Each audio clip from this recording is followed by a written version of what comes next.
can take it away and introduce your fabulous panel. Okay, wonderful. Well, thank you so much, Dr. Warner, for having me here today. I'm really thrilled to be here, and I've been really inspired by a lot of what I've heard being discussed at the panel thus far. So it's really an honor to be in the company of so many really dedicated and passionate, fiery people, many kindred spirits. So my name is Lee Sunday Evans. I live in New York City, and I'm a theater director. And before I jump into my panel, we have three great panelists. I'm going to share a little bit, and then we have three great panelists who are going to speak to talk about the Flores exhibits. But I wanted to just get a sense a little bit of who's in the room. So for our session, so if you would just quickly go into the chat, and would you put your name and just a little bit about what you do, what kind of work you do, maybe where you live, maybe something that brought you to the script conference today. Just put a tiny bit of introducing yourself in the chat, just so we have a little bit of a sense of who's in the room with us today. So let's see if we get any takers. If anyone just wants to type in their name. Again, I know a lot of people have been doing the whole conference together today, but for people who've been coming out, we'd love to just see who's in the room with us. So if anyone's up for it, just go ahead and head into the chat and just adding, yeah, a little bit about your name, where you're from. Great, Anthony from Ventura County, a peer advocate for young adults. Great, I'm so glad to meet you, Anthony. Susan, who's a criminal defense investigator from Oregon. Wonderful, I'm really excited to meet you, Susan. Thank you so much for sharing. Oh, great, here we're getting a bunch more responses come in. Elizabeth, Karina, Cynthia, Christina, wonderful. Oh my gosh, you guys are doing such incredible work. Meredith, Beverly in Utah, Huntington Beach, Big Bear Lake, Helen, Lydia, Ariane, I'm so glad you're here. Ariane is also part of Waterwell. Lydia, who's a law student in California. Joanna in Atlanta. Wow, really people doing incredible, incredible work. Jim, Carisha, Diana, Kristen, who's an advocate. That's really powerful.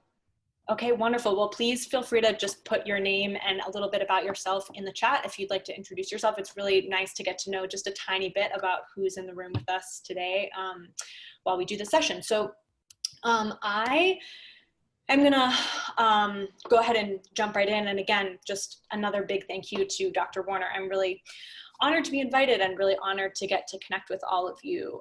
I am not an expert on trauma. Any expertise that I might have is about stories and about storytelling.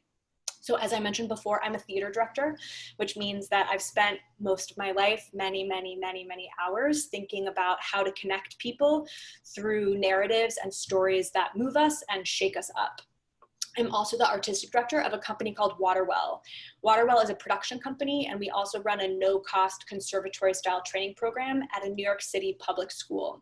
So I'm here today to talk to you about one of the projects that Waterwell has created about immigration. The project is called the Flores exhibits, and it focuses on children held in immigration detention at the US-Mexico border in June 2019. I'm going to drop the link for the project website into the chat right now. And if you want to take a look at that while we're talking, please feel free to kind of check it out as we're getting started. So this is going to be kind of the catalyst for our conversation today that I'm going to kick off, and then we're going to hear from three really incredible panelists. So let me just give you a quick little outline of kind of how this panel is going to go, and then I will dive in. So first, I'm going to share a few excerpts from videos that are part of the Flores exhibits, and I'm going to tell you a little bit about the stories that are in that project. And then after that, I'm going to introduce the three panelists who are going to be with us today. And I'm just going to drop into the chat one more link where you can see the bios for the panelists who are going to join us today. So I'm really just excited for you to get to meet them and learn a little bit more about their amazing work. So the website for the project and a little bit more information about the panelists is in the chat right now. The first panelist is Dr. Binford. She's going to speak a little bit about her firsthand experiences at border detention facilities and some of her expertise about childhood trauma. And after that, we're going to hear from two panelists who will speak about really innovative resources and protections for immigrants that they have been a part of creating. Melissa Chandler is from New York City, and she's going to talk about her work with the New Sanctuary Coalition. And then Mónica García will talk about a bunch of really amazing innovative programs that she's been a part of leading and creating as a board member for the Los Angeles Unified Public School District. So the goal here is that these panelists are going to help us connect the stories that we're going to hear about from the Flores exhibits about issues relating to children and trauma that are happening at the border to what is happening in some of our nation's major cities, so that in a big picture way, the overall thing that we're after here is that this conversation can help us think about how immigrants, particularly children, are impacted by their interactions with immigration enforcement, both when they enter this country and then when they and their families are making a life in one of our communities. So all of that will take us to about 3:30 p.m. if you're on the West Coast. And then I hope that you will join us in one of these amazing breakout sessions that Dr. Warner has set up so that we can have some discussion and some question and answer time with myself and the three panelists. So that's just a quick snapshot of what we're going to do. And I'm going to jump in right now with the Flores exhibits. So to give you a little bit of context, the stories that you are about to see in these videos are the legal testimonies of children who were being held in detention. They gave these testimonies while they were in detention. And the testimonies were taken by lawyers who were visiting two immigration detention facilities in Texas. They were there, they were doing these, they were taking these testimonies as part of their work being monitors for the Flores settlement agreement. This group of lawyers, most of whom had been to the border to conduct similar interviews many times before, were so appalled and shocked by the conditions in which children were being held that they decided to put these testimonies from that June 2019 trip into the public record. There are 69 testimonies from that trip in total. Most of the testimonies are personal stories of children who describe what they experienced in detention, most of which was intensely traumatic. One of our panelists, Dr. Benford, was part of that team of lawyers that took the testimonies, and she will talk more about her firsthand experience of being there. I was given these testimonies. They were shared with me in a great moment of, a moment that I'm extremely grateful for. They were shared with me by a lawyer, an immigration lawyer who I know in New York City named Laura Mukherjee, and Laura and Warren are colleagues. And Laura and Warren shared these testimonies with me, and I got to have a couple of conversations with them. I sat down to read them. They're incredibly moving, incredibly raw, incredibly hard to read, but also immensely important.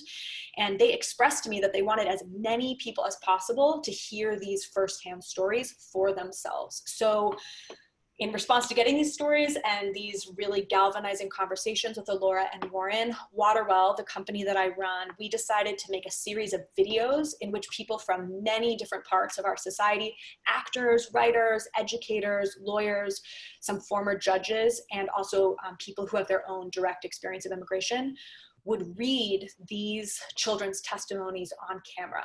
And we could make this video series available for people all around the country and around the world to see these videos and experience the testimonies firsthand. So there's a lot more information to give about the context of this project, about the Flores Settlement Agreement itself, and about how we created this project and these videos. But right now I'm gonna dive in to share some of these first-person stories, which are gonna be the catalyst for our panel discussion. So we're gonna watch 3 short video clips together, and I really appreciate you all taking this time to spend time with these stories and with these videos. So give me just 1 second. I'm gonna share my screen with all of you so that you can all see these and we can watch them together. All right. Okay, so I think everybody should be able to see my screen right now. So this first video that we're gonna watch is the testimony of a 5-year-old boy who traveled to the United States, and it's read by David Gomez, who is the president of Hostos Community College.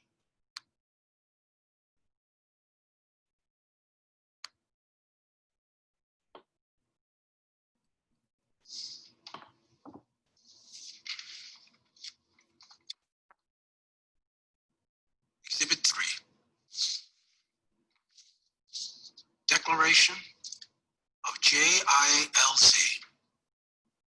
I, JILC, declare on the penalty of perjury that the following is true and correct to the best of my knowledge and recollection. My date of birth is, I am 5 years old. I am from Honduras. I left Honduras with my father because Honduras is a dangerous place to live. My father's name is WL. My mother already fled to the United States and is living in North Carolina. My mother's name is EC. I was apprehended with my father. The immigration agent separated me from my father right away. I was very frightened and scared. I cried. I have not seen my father again. I was brought to this facility, CBP. I have been at this facility for several days. I have not been told how long I have to stay here. I am frightened, scared, and sad. I have had a cold and cough for several days. I have seen no doctor, and I have not been given any medicine. It is cold at night when we sleep. I have shoes but no socks. Initially, I had to sleep on the floor, but now I have a bed. I, JILC, swear on the penalty of perjury that the above declaration is true and complete to the best of my abilities. This declaration was provided in Spanish, a language in which I am fluent, and was read back to me in Spanish. Certificate of Translation. I, Bill Anhing, certify that I am fluent in English and Spanish, and that I read the above declaration to JILC in Spanish, executed this June 18, 2019 in Clinton, Texas. Bill Anhing, University of San Francisco Law School.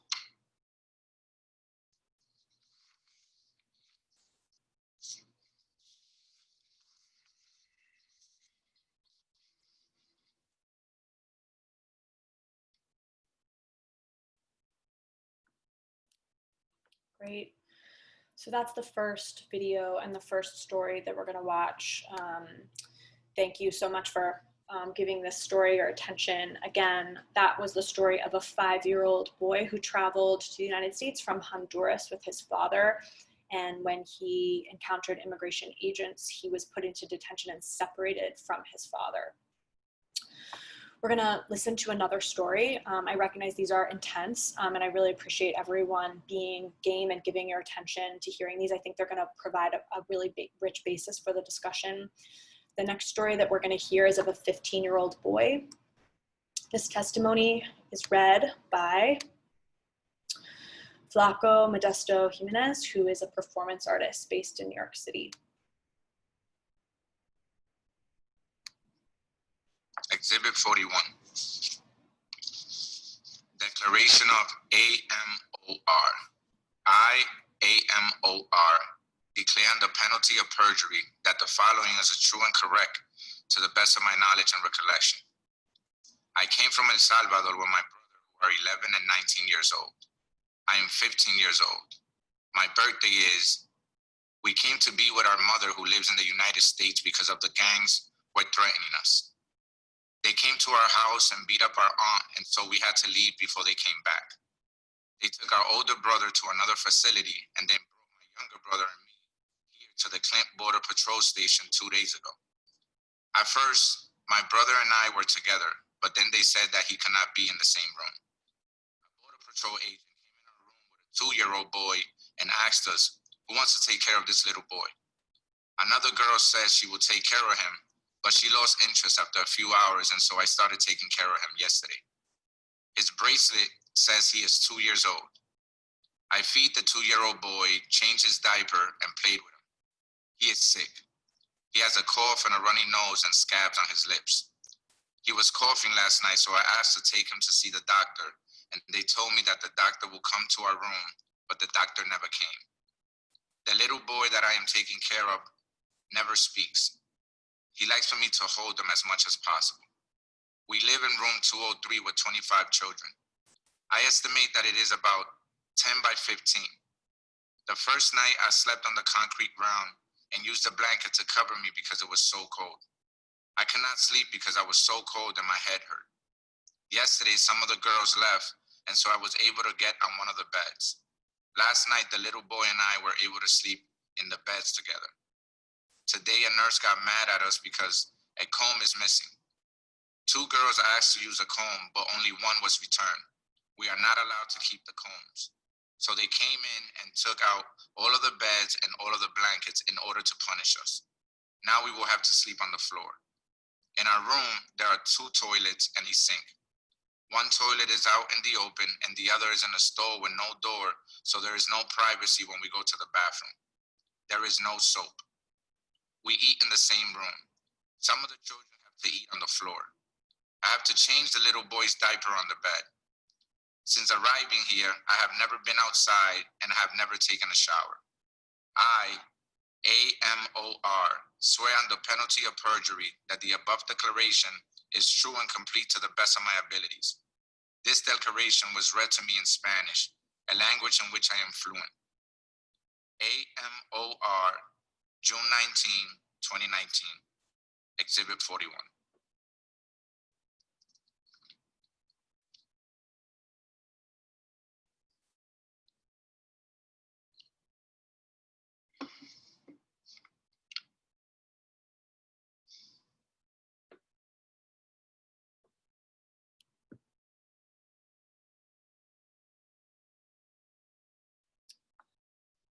So that's the end of the second clip that we're going to watch together. And again, I really thank you for your attention and for your engagement with these stories. I'm really glad that we can gather here and do this together, even though we're all separate in our isolated Zoom spaces. Again, that story was of a 15-year-old boy who traveled from El Salvador with 2 of his brothers, and he was eventually separated from both of them, and he became the caretaker of a 2-year-old. So it's in an interesting way, it becomes the story of 2 young men, this young 15-year-old boy, and then a 2-year-old who he bonded with and became the caretaker of when they were in detention. So I'm going to show one more excerpt that's of a slightly different nature, and it's a little bit shorter. And I want to share this excerpt with you to give a little bit of a bird's eye view of some of the conditions that created traumatic experiences for children.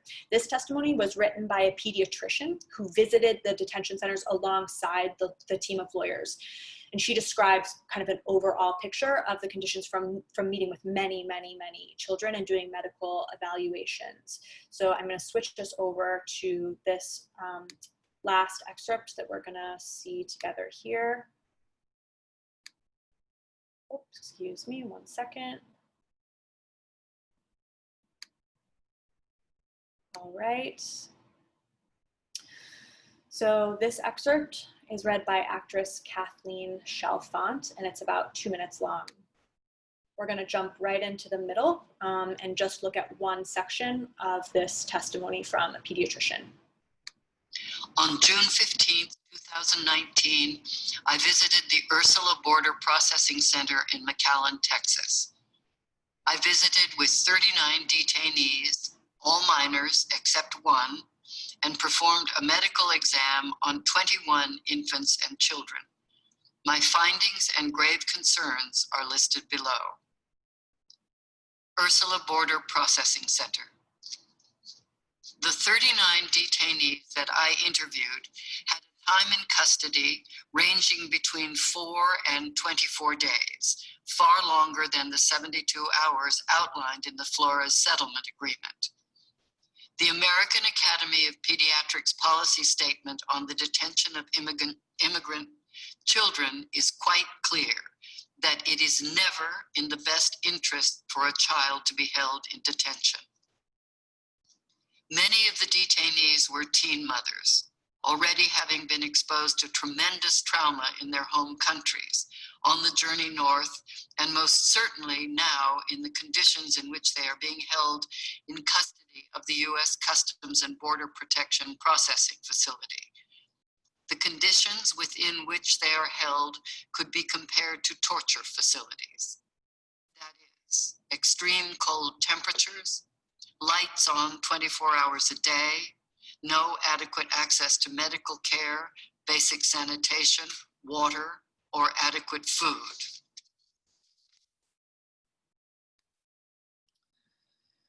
Great, so we're gonna pause there and we're gonna just watch that tiny excerpt of the pediatrician's testimony. That is exhibit 13 on the website. And so for many of you, I imagine this relates to your work very much. And if you're interested in watching that whole testimony in particular, it's particularly illuminating. And again, it's exhibit 13 on the project website that you can see.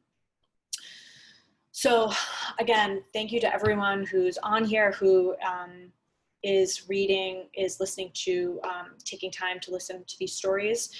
And now I'm gonna hand it over to our first panelist, who is gonna help us make some connections between these stories, her experience working as a child advocate, as an immigration lawyer, and the impacts of childhood trauma.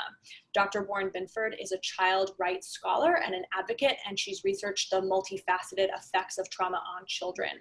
She has done numerous site visits to border detention facilities, and as I mentioned, she was part of the team of lawyers who took the testimonies that are presented in the Flores exhibits. So Warren, I spotted you on here before. I'm gonna turn it over to you. Okay, thank you so much, Lee. Thank you everyone for coming in and hearing these really difficult stories that these children entrusted to us. Basically, I was asked several years ago if I would go down to the South Texas Family Residential Center, which is the largest family residential center in the country, where the US government sends children and their mothers to stay while they're waiting processing to determine whether or not they are able to meet the basic standards for an asylum claim to move forward in the United States. If they don't, then they are sent back to their home country. And if they do, then they are released in the United States to go live with family or other loved ones and are processed. I was deeply concerned by what I witnessed there. And when I was asked to return several months later to do another visit as a Flores monitoring team, I agreed to return, and the conditions were remarkably worse. What we saw is that there was widespread illness in the facility and that there had been a complete turnover in the supervisors there, so that the level of care that was being provided, even at an inadequate level, a few months before, now was almost completely absent. And it started to become clear that there was something that was going on. In fact, a couple of months later, we learned that right around the time that we were there, a child who had the illness that we were witnessing in that facility ended up dying from that illness. And she became the first of approximately 7 or 8 children who died over the course of the next year. During that time, we went to the tent city in Tornillo, where thousands of children were being kept in tents out in the middle of the desert, some for over 9 months. We went to the Walmart, where over 1,500 boys were being kept and made to march in single file lines in front of a mural of Donald Trump. We also went to a number of Border Patrol facilities. But what happened was, in spring of 2019, one of the team leads who had organized a lot of these site visits started to theorize about why so many children were dying. It was in Border Patrol custody or in the Department of Homeland Security custody. And what she decided to do was to do back-to-back trips to that Ursula detention center, the Ursula processing center, followed by a trip to El Paso, where many children are being kept. She became so ill with the illness that was running through the Ursula Center that she ended up being hospitalized. And we ended up going into the Clint Border Patrol facility without it even being on our radar. This is an adult facility for 104 men. There aren't even supposed to be children there. But a colleague of mine, Mike Bohanek from Human Rights Watch, heard from some connections on the ground as we tried to play this cat and mouse game with the US government of trying to figure out where the kids were, that there was a rumor that more and more children were being sent to this adult male detention facility, our Border Patrol facility. So we decided to go there at least for half a day and find out how many children were there. We walked in and the head of the Border Patrol facility handed us a list of all the children who were in the facility at that point in time, which they were legally obligated to do. And we found out that there were over 350 children in this facility where no children are supposed to be kept. We later found out that there were over 700 children at one point in time, and that when they found out that they were coming, they tried to clear out as many children as they could, but they couldn't get rid of all of them over that weekend. And the ones who were left, they started to shower and provide them a change of clothes. And when we walked in the door and saw the list, we just said, oh my God, like, where are these children being kept? This isn't a facility for children. And they said, no, we changed the licensing. We are now licensed for, over 600 people. And we asked for a tour of the facility. They refused to give it to us. I did get a tour later on in the week, but we ended up spending not a half a day there, but 4 days there. And we interviewed as many of the children as we could. We asked them to bring in the youngest children to us, the child mothers and the children who had been there the longest. And when those kids started to walk into the conference rooms where we interviewed them to find out if their rights were being respected, we were absolutely horrified. They were dirty, they were hungry, they broke down in tears. And when we started to ask them, tell us about who you are, when you come to the United States, you have the right to be treated with respect, to be well cared for, the children just started crying. Some of them didn't even realize they were in the United States because they had been treated so poorly, and they just assumed that this would never happen in this country that they had dreamed about their whole life. And we ended up interviewing these kids for the next, for that whole day. And the next day, we were so upset. We reported to the attorneys that night the horror that we had discovered in this Border Patrol facility, and all these children who were sleeping on floors, who hadn't showered, some of whom had been there for over 3 weeks. They were hardly being fed anything. They were, there was a lice infestation. There was a virus that was going around. So there was a flu outbreak that was making many of them sick. And some of the Border Patrol officers were treating them in ways that are categorized by abuse and neglect under US and state laws. And so we asked the attorneys, what should we do? And we went back the next day and heard even more stories from these children and interviewed them. We had, like 9 people there, and we were interviewing about 6 kids at a time, and then we would compare the narratives that the kids were telling us, and we found that there were almost no exceptions. Some of the kids were being kept in a warehouse and having to sleep on the floor of that warehouse. Some of the kids were being kept in a loading dock, and again, sleeping on the floor. They did have a few bunk beds, some double and some triple, and a few singles, but many of the kids were sleeping on concrete floors or cement blocks. And then they also were being kept in jail cells that had been set up for, the adult males. And then some of the kids were being kept in tents out in the desert. We couldn't believe how the children were describing the conditions under which they were being kept. And as I mentioned, the people who the Border Patrol chief wouldn't give us a tour of the facility. And so after we got out the first day, we went all around the Border Patrol facility to try and figure out where the kids were. We did not see a single child. They had 350 kids there, and between 5 and 6 o'clock, while we were circling the Border Patrol facility trying to figure out where they were, we didn't see any children. And yet we saw what looked like a metal warehouse, a corrugated metal warehouse that you would have bought at Home Depot or Lowe's, but it was much larger, that appeared to have been thrown up relatively recently, and a couple of trailers next to it. Well, the next day it matched the description that some of the kids described to us, that they were being kept in this metal warehouse out in the corner of the Border Patrol station. So we took a bunch of pictures. The next day we brought the kids back, and one of them actually drew a diagram of where they were staying. And in fact, the diagram matched to the number of porta potties outside that warehouse that we were fearful the children had been kept. So basically, the next day we talked to the attorneys again and told them what was going on, and they talked, and they, for the first time ever, asked us to talk to the media about what we were witnessing. These visits have been conducted for 22 years. At the time it was 22 years, now it's 23 years. Never once had a team been asked to go to the media. In fact, some of the people on our team were familiar with some of the Trump administration's, especially Stephen Miller's plan for immigration policies. And in fact, Senator Jeff Merkley had released a memo, an internal memo from the White House that basically said, if we traumatize children and families, they will stop coming.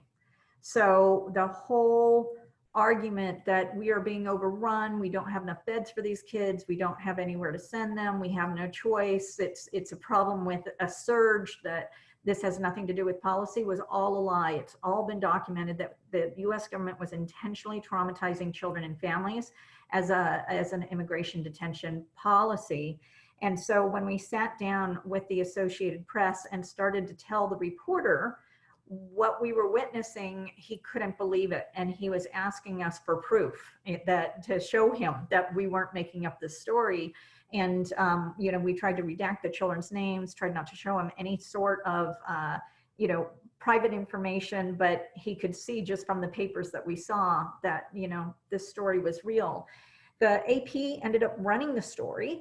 And the day that I was leaving, I literally was walking out of the Border Patrol facility. I was the last attorney to leave. And as I was walking out, the story was posted, and it was only 5 paragraphs long. We spent 3.5 hours with that reporter. It was only 5 paragraphs long. And it started out, "Lawyers allege," which is the perfect title to kill a story, right? Well, despite that terrible title and the fact that it was 5 paragraphs long, within an hour and a half or so, he said, "The story's getting traction. My editors are going to let me expand it." A new title was assigned to it. More of the story was told by the AP, and the story ended up going viral. By the time that I headed to the airport, the AP reporter met me at the airport just as I was boarding the plane. And I was able to give him more information on camera. I landed in LA a couple of hours later, and by the time that I did, I ended up having 60 media interviews over the next 2 weeks, trying to raise awareness about what was being done to these kids and the ways in which they're being traumatized. Despite that, what ended up happening is the Trump administration, because there was so much media attention that was being focused on the abuse and neglect of these children by the US government, they went on television shows, Sunday morning news shows, and they, you know, the president went on Twitter, and they basically, you know, called us liars and said that what we were saying wasn't true, that the kids were being well cared for, and they didn't even know who we were.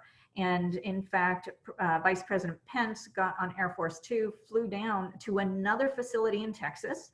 They took the uniforms that they give the kids at the South Texas Family Residential Center at Dilley. They gave these kids clean uniforms, washed the kids, fed them, and then had them wave to the cameras, to the news cameras, and say, "No," you know, they'd say, "The US government's taking really good care of you, aren't they?" And the kids would nod their heads, and they had them on a couch and watching a TV and everything.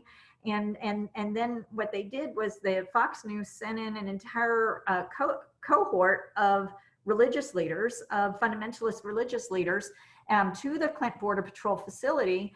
And literally, without ever talking to me, those alleged Christians went on Fox News and basically said that I was a liar, and that, you know, these stories were made up, and that the kids were perfectly cared for in the Clinton Border Patrol facility. Well, most of the kids were gone at that point.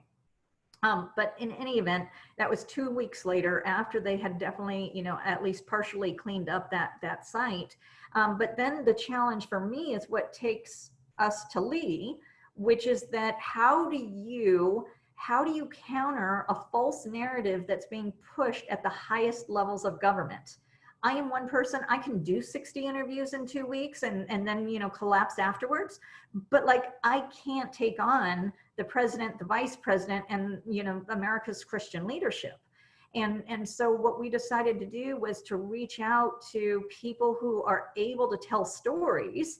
So, you know, artists, producers, playwrights, etc. And we called on them to launch an effort to read the children's stories and find ways to amplify their voices. And so that in fact is what Lee and her colleagues at Waterwell offered to do, you know, with all of the resources that Broadway can bring to, you know, an effort like this. And so we took the children's declarations, which were submitted in the federal court because we were seeking a temporary restraining order to stop the government's abuse and neglect of these children. And we put them on a website that we created where anybody who wanted to amplify the children's voices and help tell their stories could do it in their own way. So this is the project that they started, you know, through their Flores exhibits project. And I just want to take a few minutes to show you some pictures of Clint. Let me put this in show mode. So basically, this is the Border Patrol facility. This is the Clint Border Patrol facility, American flag, you know, blowing in the wind overhead. This is the Texas desert outside of El Paso. This is most modern and energy efficient Border Patrol facilities in the country. From the front, it is, you know, a gorgeous low energy building that, you know, will help us save the planet, except for the nightmares and the horrors that are going on inside.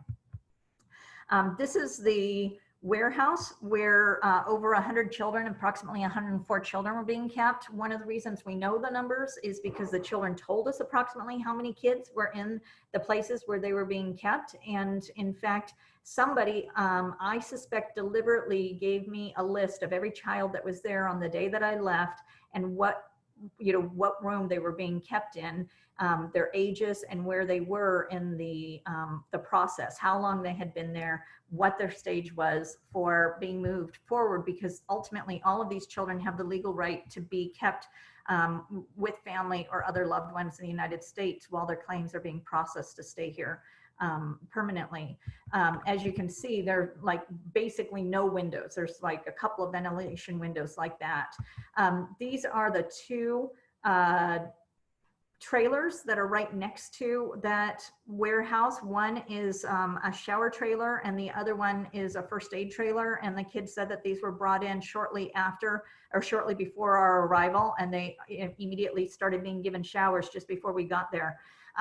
This was the diagram that I told you one of the kids drew to show us where they were being kept. And basically you see that, you know, 9 bathrooms over there on the right-hand side. You see the medical care trailer that I just showed you and the shower trailer that I just showed you. And so suddenly we knew that even though there were 104 kids or approximately inside, you know, none of them could we see from the outside. And in fact, when we interviewed the kids, many of them said that they had never been outside or seldom been on the outside. If you look through that privacy fence, you'll see 9 porta potties right there.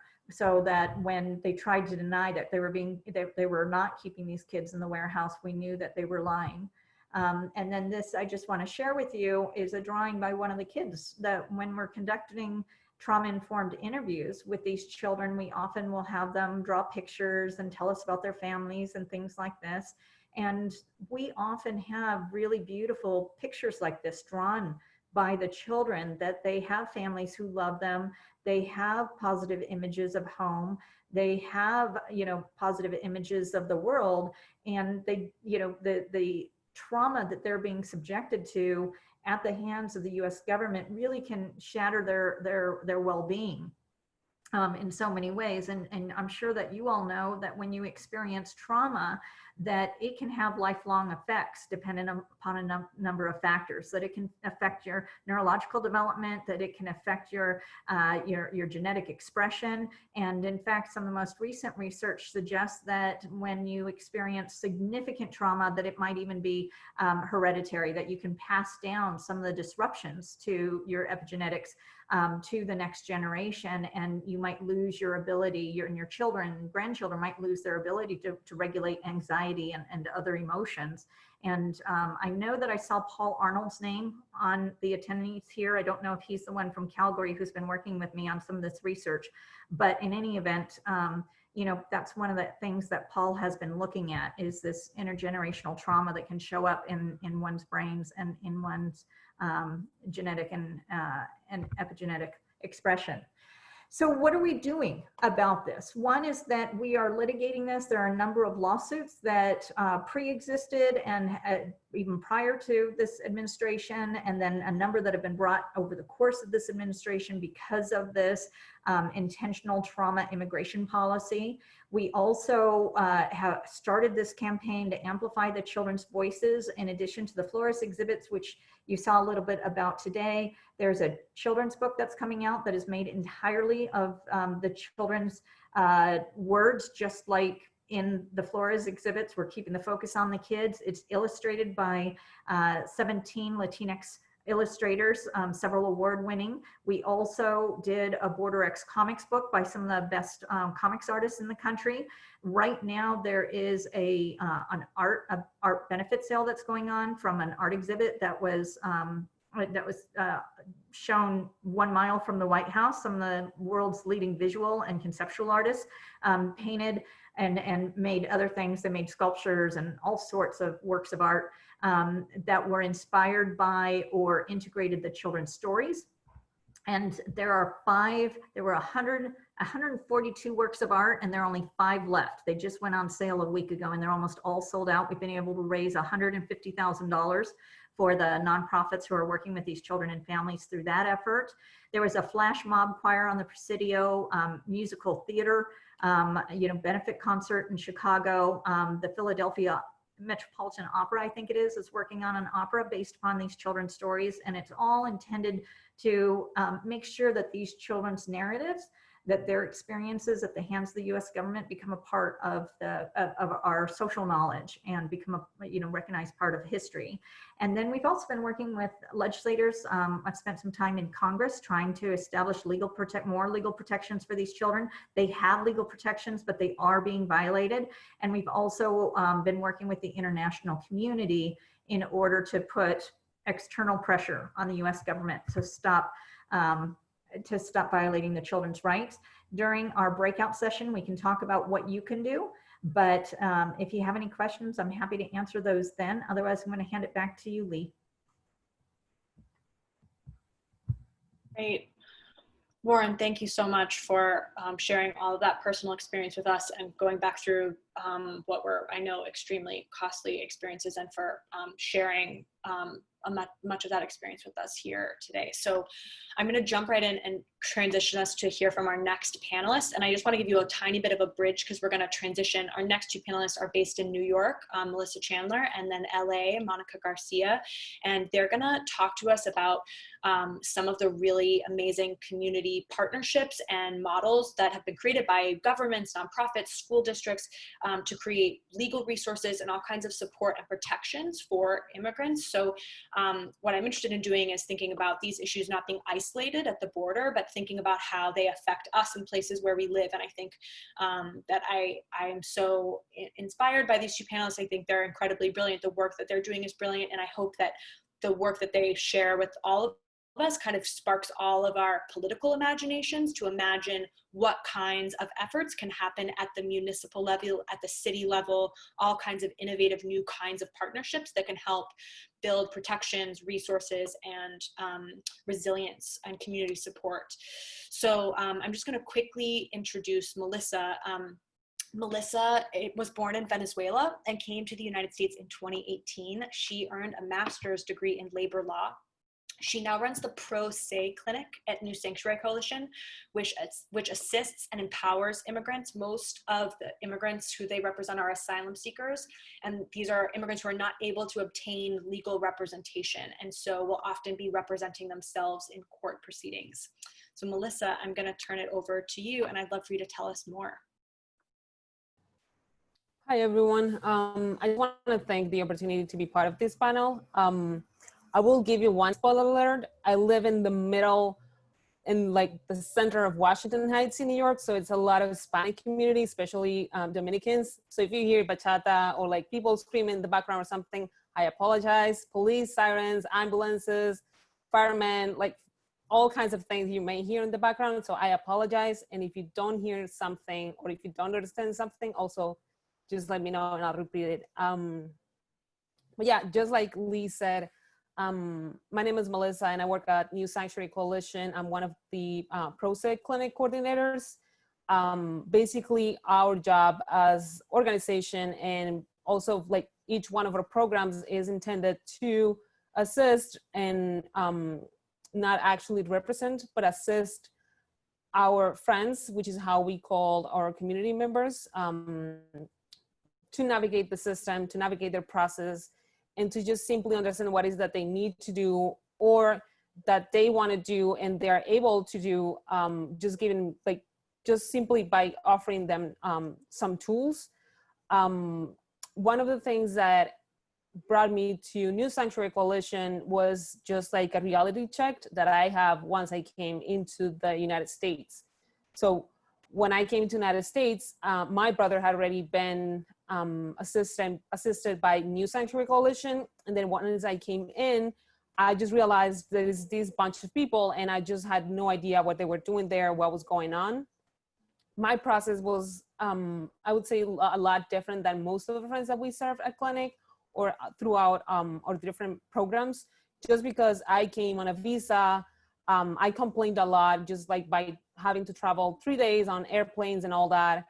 And then once I came to New York and to New Sanctuary Coalition, I learned that most of these people, that's not their reality. Their reality, just as Warren explained, is they have to come through the border, and it doesn't matter how much violence they faced back home, how much violence they faced throughout the journey, because sometimes you can hear these people tell you, you know, unfortunately, some of them have been raped by, gang members or any kinds of people in their journey, sometimes even like law enforcement officers throughout their journeys, called racial slurs or because of their sexual orientation or anything. They're mistreated and abused, not only back home, but also on their way to the United States. And then once they come into the United States, it's just one cycle of violence that seems like it's never gonna end, because throughout the entire process, the only thing that they can hear is it's not enough. Anything that happened back home, anything that you are doing right now, and mostly because you don't have a lawyer, it's not enough.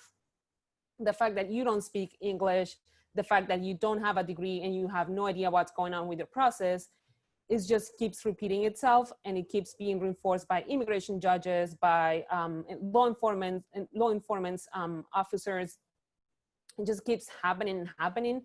And one of the things that it's important about New Sanctuary Coalition is that we have 3 main values, and technically it's basically guides anything that we do, which is respect, no judgment, and do no harm. Often we find ourselves trying to check ourselves and trying not to make the same mistakes that basically this immigration system and most of the people might find really easy to make.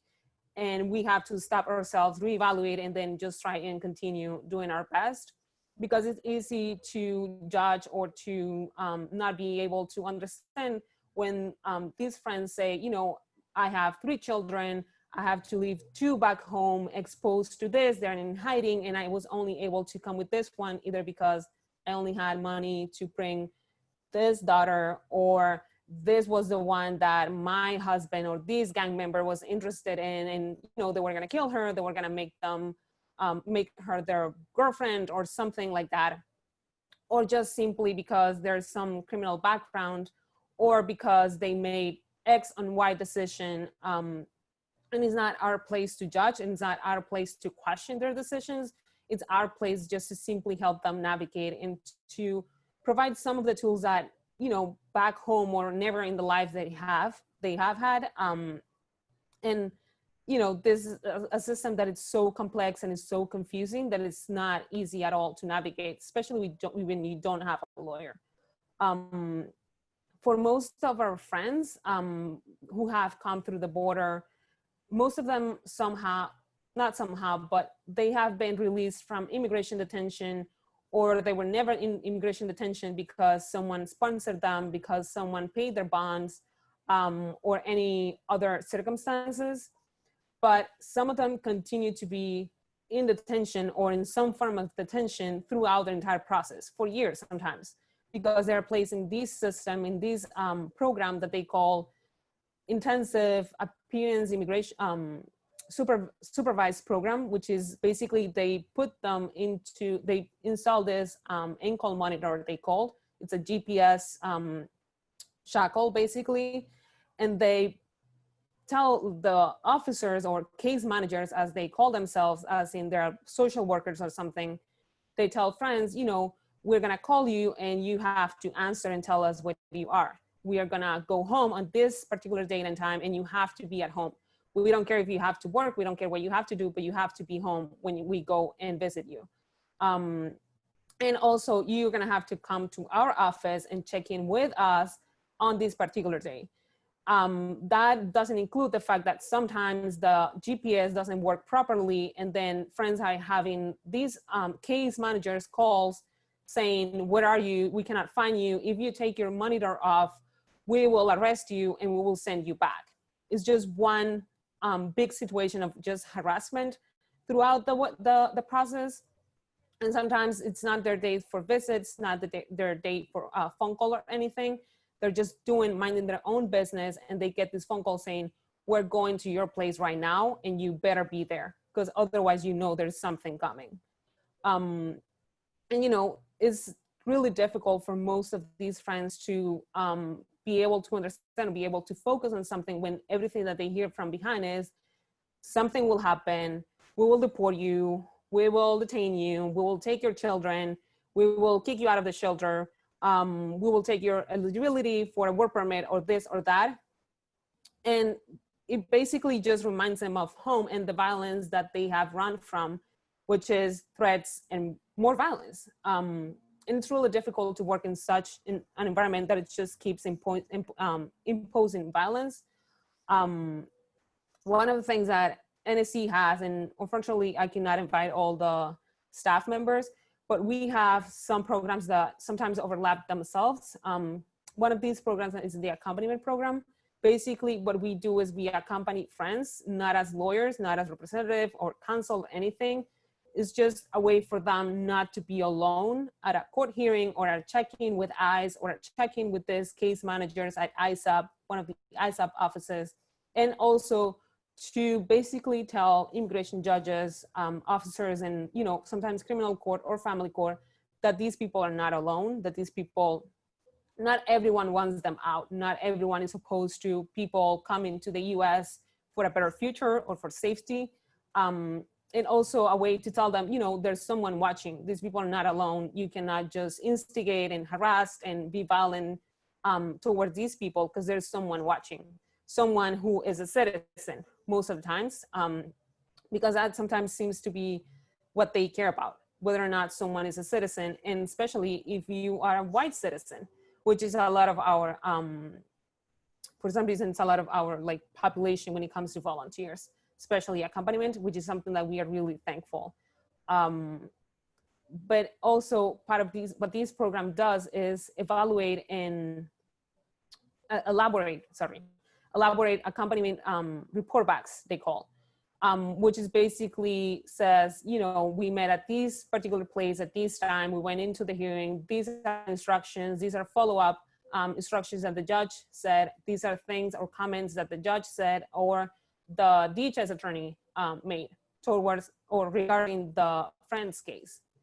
And most of the times what we have found is that friends have no idea what is going on. Even though they have an interpreter, most of the times they do not understand what they need to do. They do not understand what just happened. There are definitely words that they understand, especially when it comes to threats. Judges sometimes says, you know, if you don't bring me this application, if you don't come with a lawyer, we will deport you. We will talk about voluntary departure and I will have to send you back home. Those are words that definitely friends understand. Just because of the attitude, just because of words that they have heard in detention or, you know, in their own community, they definitely understand the weight of those words. And that's the only thing that keeps, like, basically stays in their minds. And once we have these support backs, one of the things that we always try to do is, you know, see what friends want to do. Do you want to fight? Do you want to stay? Do you want to file for asylum? Let's see if you qualify for asylum. Let's see if there are other options. But basically, one of the most important things for us is for them to control the process, for them to be aware of the process and what's going on and what's going to happen in the future, for them to have copies of paperwork, and just be able to make the right decisions just by having knowledge. Whether it is through workshops, whether it is through the PsyD clinic, or just having volunteers or interns or accompaniment or clinic leaders, just sit down with them and explain a few things. Even though most of these friends don't have, you know, they didn't even finish primary school or elementary or middle school, they are extremely smart. And they can definitely understand, just if you take 5 minutes of your time and you explain something in basic language, they can definitely understand. And they're super willful to comply with the rules. If you explain to them, you need to do this because of this by this time and date, they will show up. Sometimes they know that if they go to a hearing without a judge or without an application, they're going to be deported. They still show up because they're willing to follow the process, because they think and they still have faith that this system actually wants the best for them and that this system is fair. So they will show up, they will follow the rules, and just having hope that something good will come out of it. And it's also extremely difficult to be at those hearings and being a friend or being a respondent or an alien, how the judges and, you know, officers love to call these friends, and not being able to understand, even though you have an interpreter, because it's so crazy for the system and, you know, anyone who imposes this system or its rules, that not everyone speaks the same language. Not everyone speaks the same dialect, even if it is the same language. We have friends from Guatemala or from Honduras who speak Garifuna or any other native language like Mam or Quechua or Cachical. And these are really indigenous languages. And it seems like if you're not from the same region, you may not speak the same dialect. You may not pronunciate the same words. And that makes it extremely difficult for some of these friends. And it's so even beyond amazing, the fact that parents or the respondents or the friends that we call friends, their children who are 10, 5 years old, 11, 15, 17, even if they don't finish high school and they have some sort of like acknowledgement, or they kind of speak Spanish or English, they are willful to understand a few things, and they're willful to follow the process. And sometimes we are not able to communicate with our parents. We're not able to communicate with the person who is actually intending to apply for asylum. We have to explain things to a 15-year-old or a 10-year-old and say, do you think your mom this? And, you know, sometimes we kind of, even though we have an interpreter, Spanish interpreter, we sometimes need one of these children, 15-year-old, 10-year-old, to also help us translate things for their parents, because they do not understand. And we have to ask these children, can you ask your mom when was the first time that these gang members said, I'm gonna kill you, I'm gonna rape you, you owe me this money, you better sell drugs from me. And it's extremely traumatic, and we often feel so bad.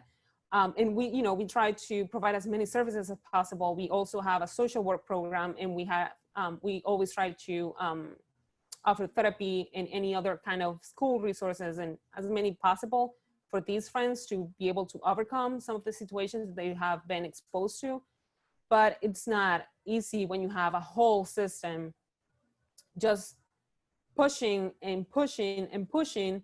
And even when we try to kind of break the system and this expression of reinvent the wheel, is extremely difficult, because most of the times we find ourselves just following the same rules and pushing basically the same wheel as the system, just because we know that there is a consequence. We know that if this friend doesn't file an application in 15 days, they will be deported. And we don't want to be the ones seeing this person be deported. We don't want to be the ones getting a phone call or, you know, trying to reach to this friend that was deported and find out, oh, he was killed 2 days after they went back, as has happened before.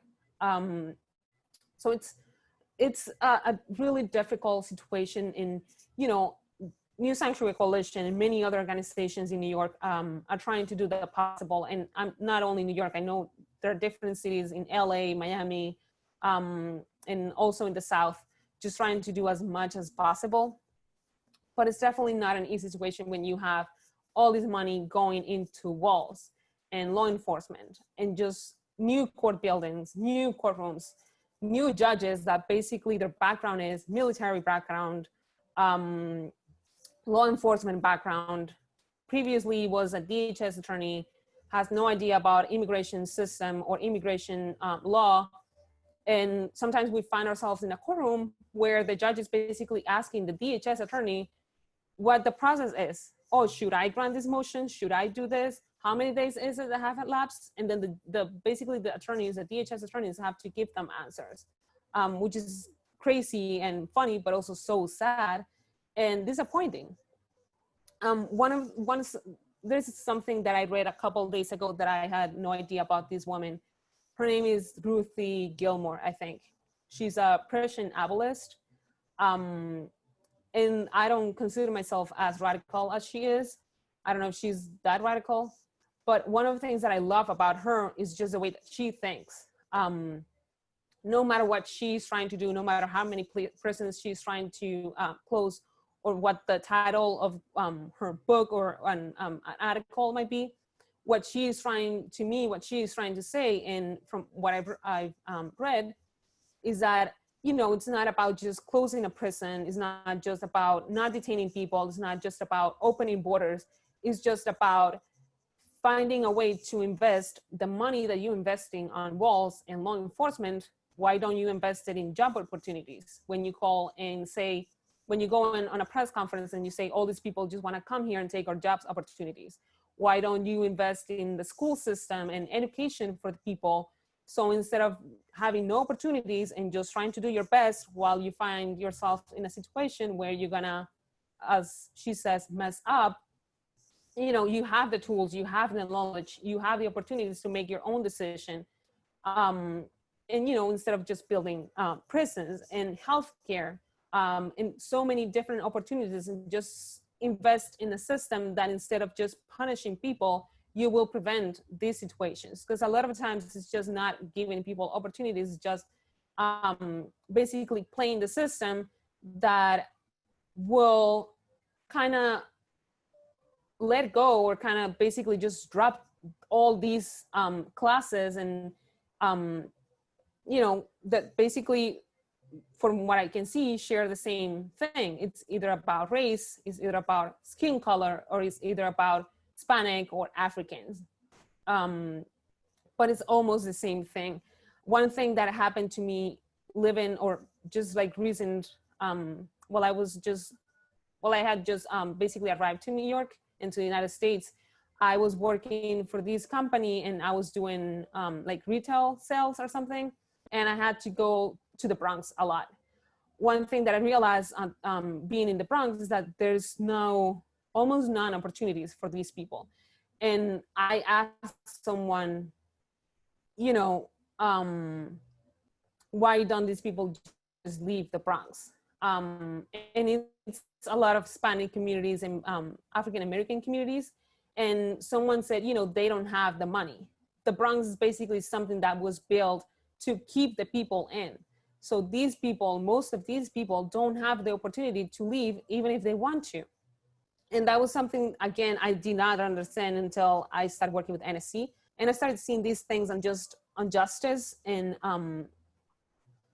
you know, it's just about keeping in mind that these are just individuals. These are just families. And it seems just this system is designed to punish people who wants a better future, to punish families for being families. And, you know, it's extremely unfair and unjust. So I'm really grateful for the opportunity. And for those of you who can, and I don't know if you would be willing to, there are different articles online that you can find. It's about family unit cases, or family unit dockets, or family unit judges or something. There are different names, but basically it's just about immigration removal processes being fast-tracked through the courts just because these are families. I will invite you to read that, and if you want to get involved with NSC, we can definitely talk about it. We have programs that you can volunteer for remotely, and we can talk about opportunities if you would like to. Thank you so much for listening. Melissa, thank you so much for giving us so much of your time and so much of your knowledge. You are such an incredible organizer, and I'm so honored that you were here with us today. And I really encourage everyone, especially if you're based in New York City, to check out New Sanctuary Coalition and try doing some work as an accompaniment volunteer. So I'm going to transition us really energetically and with some momentum to hear from our third panelist, who is Mónica García. And I just want to give her a brief introduction because we're incredibly honored to have her here today. She was elected to the Board of Education in June 2006, and she has served for 8 terms as the board president, which is unprecedented in LA School District's history. She now represents District 2, and she is going to tell us about some of the really incredible and really innovative partnerships that the LA Public School District has created to support immigrants and immigrant families. So Mónica, are you there? Are you with us? Yes. Hello. Can you hear me? Yes, you're great. Oh, so fabulous. Take it away. Well, thank you, Lee. Thank you all. And thank you for not giving up. I think in this presentation, you hear the need to let your heart break and let the love pour out. And I hope if I can share one thing with all of you, is that the children you have helped have come to Los Angeles, and the public school system at LA Unified.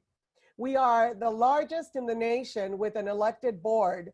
I am the 3rd Latina in 155 years to be elected onto the school board. One of my district has 640,000 residents. And so our school district has for decades been on the record supporting large immigration reform and supporting reform in our classrooms so that the children who come have an opportunity to experience love in action, public service in action, and their rights to a free and quality public education, as said in Plyer v. Doe. So the children who come are our students, and we have been working hard to meet their needs. We know there's a lot of needs in our system. Immigrant students, particularly unaccompanied minors, have been an important group of students that we have fought to serve. So number one, we acknowledge that they have rights in our system to be served. 2, we acknowledge that it is our work, the large system, our employees and our community partners work to make sure that they experience the support that they need. And 3, it is important that they get a chance to know they belong and that Los Angeles is stronger when they are supported and successful. So I say that to you, and I offer you the LA Unified webpage, lausd.net. You will find under there it's called We Are One. In 2017, the board passed the We Are One resolution, which asked LA Unified to put together all of the services for our immigrant families, particularly undocumented families, for they to understand what their rights are, for they to understand that we have a community network to support them, and for they to understand that respect and access are what they should demand every single day. So I have been on the board now 15 years, and we have heard directly from children who were detained, from children who made it to Los Angeles on their own, from children who were sent to Los Angeles after detention through the foster family network. And we have heard from the children who all of a sudden their families are no longer with them because of deportation orders. And so we understand that there are members in our community, and you'll see on the website how to make a plan, how to support the network of allies. LA Unified benefits from California's AB 540 law that says if a child graduates from our high school and has been here 3 years, they qualify for in-state tuition. Our students benefit from a recognition in Los Angeles that immigrant families have been part of our community forever. And so we have allies like CHIRLA, the Coalition for Immigrant Rights in LA, who are national leaders. And so LA Unified sees itself as a partner with all of these organizations at the macro level, fighting for those children to have rights and representation and big immigration reform.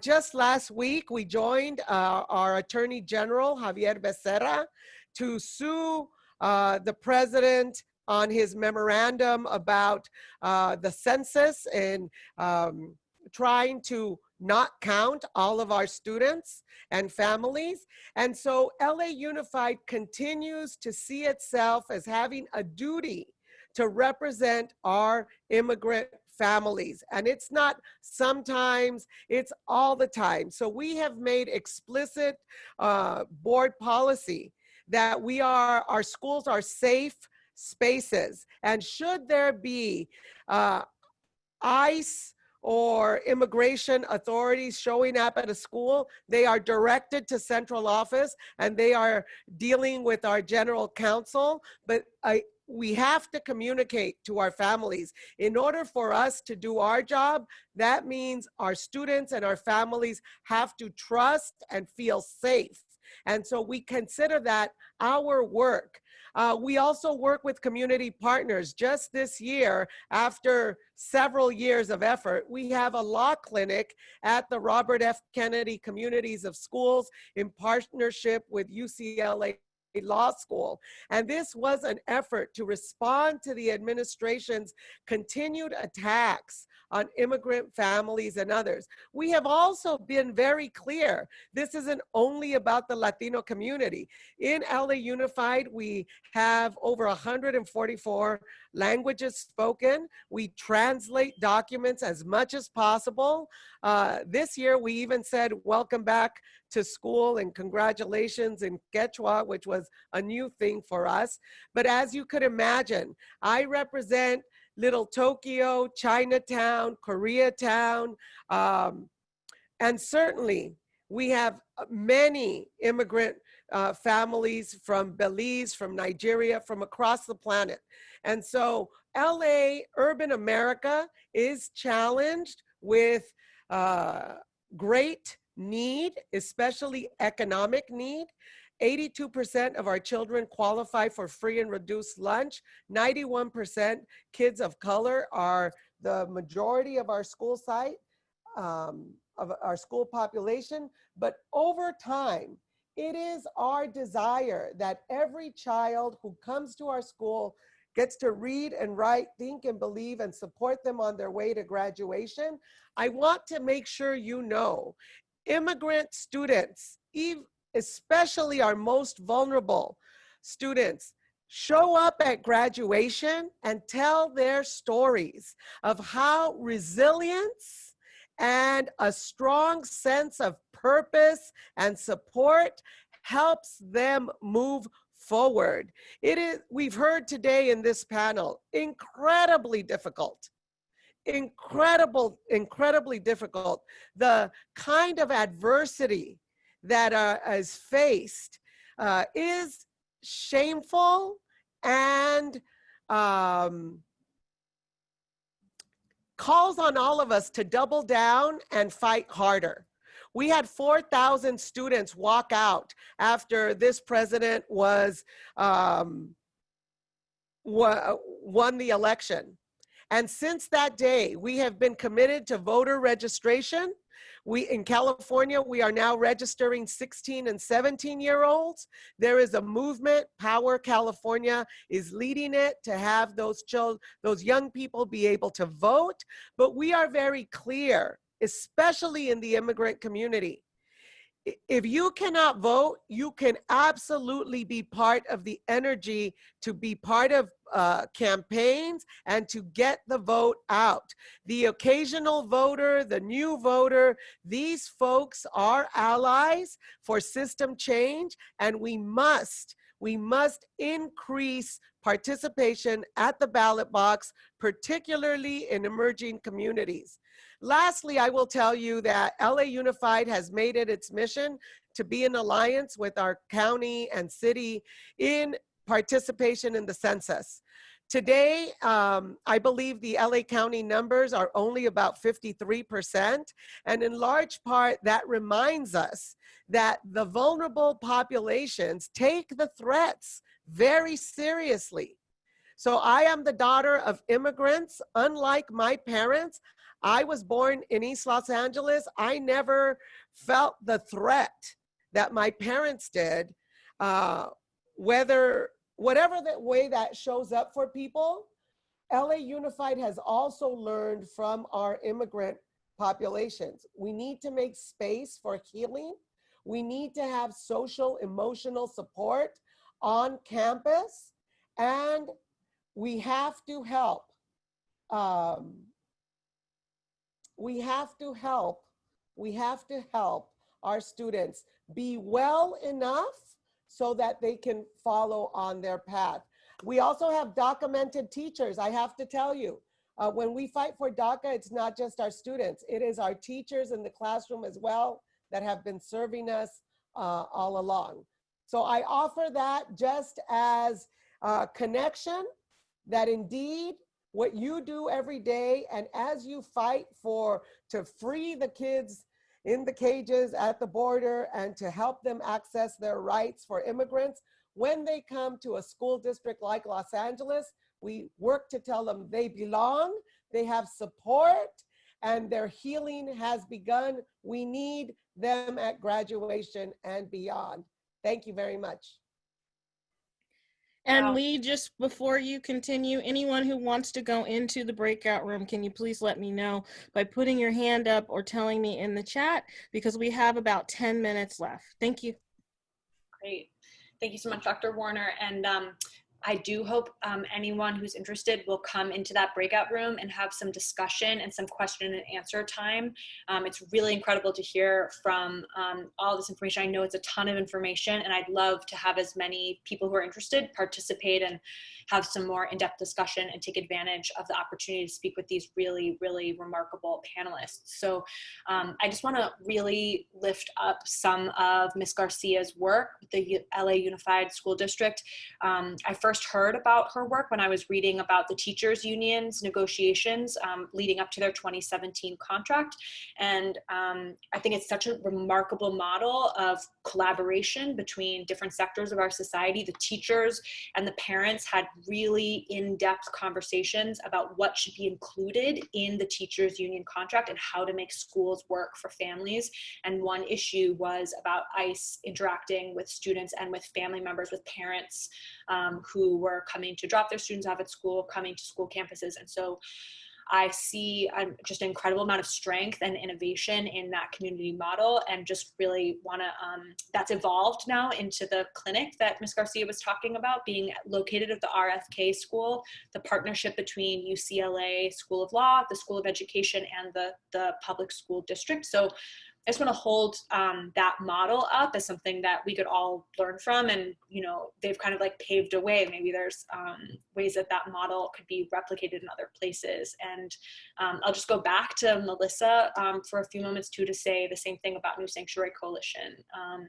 The work that New Sanctuary Coalition is doing to support friends who are going to represent themselves in immigration court proceedings is incredibly, incredibly important.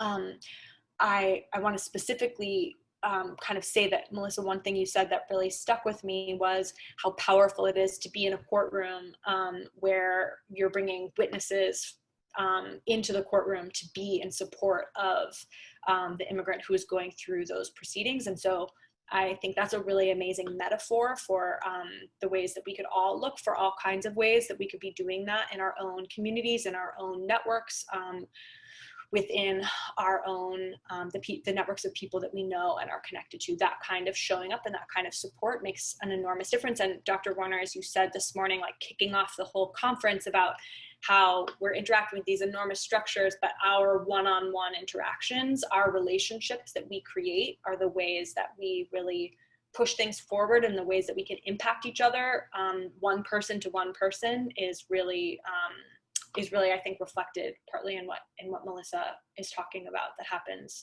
at New Sanctuary Coalition. So we have just 7 minutes, and then we're going to transition into the breakout rooms. But I'm interested to just ask one question of Melissa and Mónica while we have a few minutes.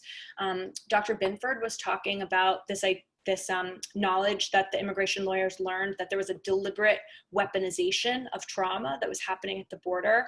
And I'm interested if there's any connections that you make to the idea that trauma, which is like the main idea that we're all talking about here, and there's many people in the conference who are real experts in questions around trauma, if there's other ways that you see that trauma is weaponized, and other ways in your own work, and ways, if maybe you want to comment on ways that you see people respond to that. I know it's a big question, so maybe just like a quick answer, but would love to hear some of your thoughts about that. Can I just say media and thoughtless human behavior? So when someone in authority, a teacher, a counselor, a janitor, the bus driver, acts like a child is not listening, it re-engages that trauma. Thank you. Yeah, I definitely agree with Mónica. I mean, we have seen it with friends just going into a courtroom, for example, and just the security guard, which is a private company, it's not the judge or anything, ask them, you know, just get on this line or just do this, you need to go to this place. And they're like freaked out. They have no idea what's going on or what to do, not to react, just because they get so freaked out that they basically don't react at all. Or a clinic, when we are trying to explain something and they're just like lost in space. We definitely have had trainings for volunteers and also for the lawyers who oversee or supervise paperwork or review paperwork, you know, how to deal with trauma, and that freezing is part of the process, is part of how people can react to these, to trauma, you know, fight, flight, and just like so many different ways. And we always tell volunteers, you know, it's the friends process, is what they want to do. If they need a moment, just stop, give them a moment, and then you can like restart, just like, you know, we don't have to do this right now, just try to reinforce what they are trying, whatever it is that they decide to do. Some of these friends say, you know, I want to go back, I don't want to keep doing this, just because it's been so much, and we don't blame them. Lee, one of the things that I think it's important for all of us to appreciate is cumulative trauma, particularly in, you know, with regard to the migration experience. Some of the children experience trauma in their home countries. That's why they are coming to the United States. Not always, but often. And then, as was already discussed just a few minutes ago, many of the children in migration experienced additional trauma during their journey to the United States. And then what happens is at the time they arrive in the United States, some research around children arriving at the southern border shows that they actually are more resilient than native-born children in the United States. However, because of the trauma that they experience during the time that they're in US custody, and then even after they're released, when they enter into the school systems, when they enter into the community and are faced with the widespread racism that is part of American culture, they become so traumatized that they end up losing that advantage in resilience that they demonstrate upon arrival. And so, the point that the other speakers have made about the importance of making sure that frontline service providers, teachers, doctors, community members need to be highly aware of how they interact, with all children, including immigrant children, because that cumulative trauma can cause children who were doing well after the first couple instances of trauma to eventually lose that layer of resilience that is helping them to keep going. So we need to be highly aware of the effects of cumulative trauma. I really appreciate that point, and I think that I hope that this panel experience has been kind of a cohesive journey for people to think about that cumulative trauma. And Warren, your first person experience being on the border, Melissa's experience working with people who are then navigating paperwork and navigating the court system, and often the stories about having to ask children to translate really, really heavy hitting questions for their parents, asking them about really, really scary stories of things that their parents have experienced, I think is a really good example of a kind of pressure that kids might be under that might not be readily visible to other people. And then what Ms. Garcia is talking about in terms of the way that the LA Unified School District is thinking about creating a really robust support network for students who have now landed in that school system and kind of are at the end of that journey and hopefully are finding a place for the resilience to come out on top, for that thriving to happen, and for there to be a community network of support. Yeah, So and thank you, Lee, so much for those comments. And with that said, I have invited everybody to go into the Q&A if they want to. If not, please send me another chat or put your thumb up. We're going to go on to the next session, but I just want to say it's the water well, right? Okay, and it is the Flores exhibits. I always mispronounce it. I'm sorry about that, but I wanted to get it right for you. So thank you so much. This has been informative. There is so much feedback. I hope you look at the chats. And if you want to get in contact with Lee or any of these people, please contact one of my people, especially Lena and Jessica will have that information for you. And so please go on into the Q&A.